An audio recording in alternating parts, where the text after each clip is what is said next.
This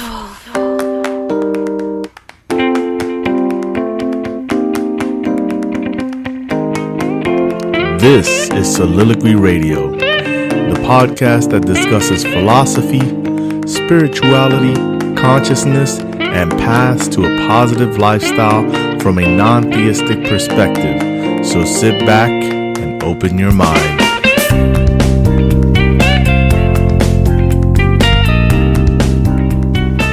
All right, welcome to episode 2 of Soliloquy Radio. We are talking today about living consciously.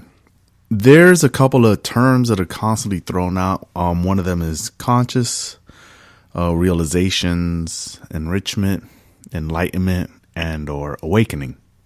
We're going to talk about some of these terms, but today what I want to focus on is conscious and what is consciousness and what is living consciously. In simple terms, what is to be conscious? I mean, in the most simplistic terms, when it comes to defining, it's simply just being aware.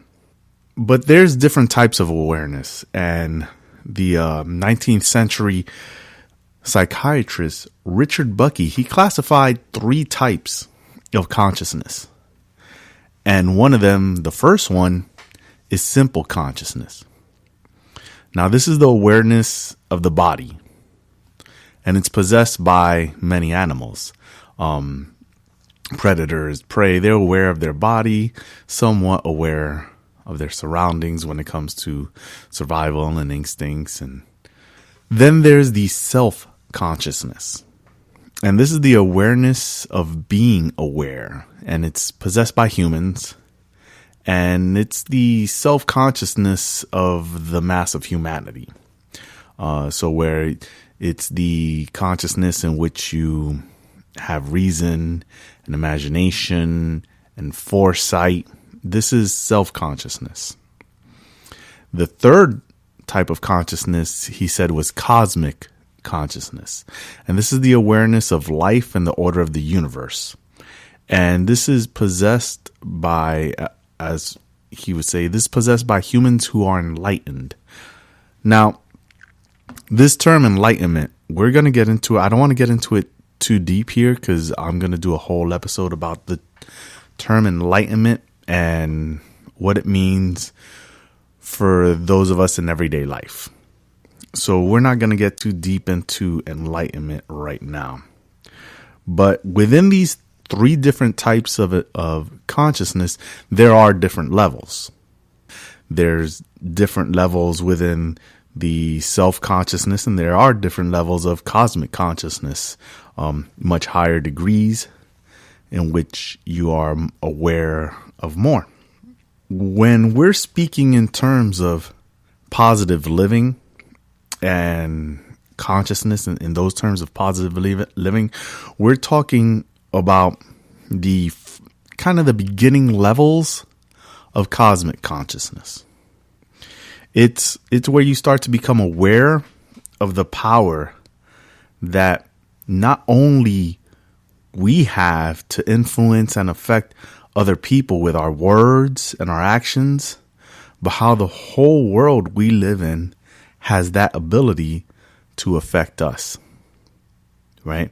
And how we can control ourselves so that we don't allow outside influences to dictate how we react. It's that type of awareness in which you understand the working order of things, and so you're not so much subject to them because you have gained an understanding of how they work.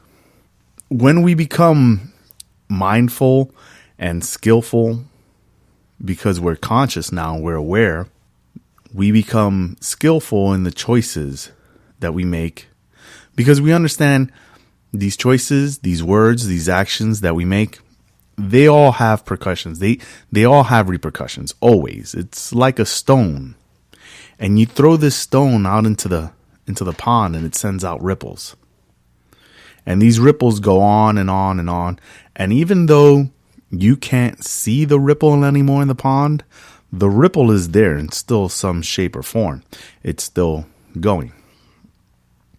It's the same way with our words and actions. Even things that we think are inconsequential, through another perspective, they can have larger consequences. And this kind of reminds me of a poem, For Want of a Nail. And I don't know if any of you have ever heard this, so I'm just going to read it. And it says, "For want of a nail, the shoe was lost. For want of a shoe, the horse was lost. For want of a horse, the rider was lost. For want of a rider, the message was lost. For want of a message, the battle was lost. And for want of a battle, the kingdom was lost. And all for the want of a nail." So we see in this poem, as simplistic as it is, that an entire kingdom was lost for want of a nail, right? Something so small and seemingly inconsequential as a nail led to the destruction of a kingdom, right? And in that same way, our words and actions, as inconsequential as we initially conceived them to be, can reach farther than we actually thought. And we can actually see this, and I'm going to bring this up as an example, because this culture that I'm about to speak of has had a very short lifespan. So this year we celebrated the 45th anniversary of the birth of hip hop. Hip hop was born August 11th, 1973. 45 years has gone by. And in this short time span, we've seen hip hop kind of change from the artists and then the culture surrounding it. And it's always the question, does life imitate art? Does art imitate life? Vice versa. But the fact remains that there was a time when hip hop was moving towards a stop the violence. It was a very Afrocentric viewpoint that was being held. There was a lot of positivity going on. Poor Righteous Teachers, KRS-One. The list can go on and on and on. And what you had was a culture occurring, and this culture was expanding and influencing everything else. So the words and actions that the MCs were putting out there was changing the culture, and for the better. And then you see a turn in this. And although I'm not going to sit here and lay blame on how it happened and who caused it and the record executives, because we could go on the podcast itself about the nuances in hip hop culture. But the results of it is that it changed and the culture changed with it. And now it changes again and the culture changes with it. And like I said, does the culture influence the art? Does the art influence the culture? They influence each other. But we see that it strayed away from there. And we kind of, in hip hop, have never gone away from the point at which we've been very derogatory towards women, and embellished this gangster lifestyle. And that's reflected in the culture of a people. So you can see how words and actions can have far-reaching effects. And that's why we have to be very, very careful with ourselves. Because if you want peace in the world, and everybody says, oh, I want peace in the world, if only we could have world peace. And so the fact about that is that world peace isn't going to happen without peaceful people, without positive and peaceful people. And the only way we're going to have positive and peaceful people is if everybody starts doing it, right? But in order to get everybody starting to do it, you have to do it yourself. Right? The Dalai Lama says something about this. And the Dalai Lama says, if we ourselves remain angry and then sing world peace, it has little meaning. First, our individual self must learn peace. This we can practice. Then we can teach the rest of the world. Very deep. This we can practice. And that's exactly what we do when we live a positive lifestyle. We are practicing being positive. Because like I said before, there's that paradox, right? When you decide to be positive, you don't automatically become positive. But the moment you decide to be positive, you are positive. Because it is in practicing that we achieve a, and I don't want to use perfection of it because perfection is one of those unattainable things, but we get better at it. So the second part of this is where we're conscious about what we say, but then we have to also be conscious about what we think, right? And when we think for ourselves. And we'll get back and we'll get into that when we return. You're listening to Soliloquy Radio. You can find this show on any major podcast provider by going to soliloquyradio.com under the Listen Now tab and clicking on your preferred provider link. You can also find links to the YouTube, Facebook, and Instagram page.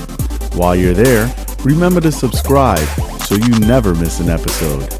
And now, back to the show. All right, we're back, and we've been talking about consciousness and awareness, especially when it relates to our speech and our thoughts. And the reason this is important is because this is laying down the foundation, which leads to more steps being accomplished down your own personal path and your own personal journey. Because when we are aware of our words, then we start to become aware of our thoughts, because it's our thoughts that lead to our words. So it's very simple to knock down those two with one stone. So when you are aware of your words is because you're becoming aware of your thoughts that are making those words happen.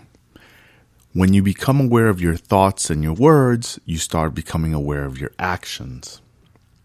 And when you start becoming aware of your actions, that starts leading to becoming aware of your intentions. So do you follow how everything kind of leads to the next step and the next step and the next step? When you become aware of your intentions, then you become aware of your choices that you are making. And the choices, when you start becoming aware of the choices you are making, and all this comes together, you no longer become subjective to reality. You start becoming a master of reality because you're mastering your perception of reality. And that is the insight that everybody gives, is it's your perception of how something is that controls your reality. And, when we talk about being aware of your choices, we always have choices. And my wife says a wonderful thing. She says, life can be boiled down to choices. Everything in life is about the choices you make in that life. And that is so true. No matter where you come from, no matter what you may do, you always have a choice. You may think that you don't have a choice, but there's always a choice laid out in front of you. And the summation of where you are in your point of life can be boiled down to the choices that you've made in the past. All those choices, all those left and right turns that you've taken in life have brought you to where you are right now. And whether that spot that you are in right now is good or not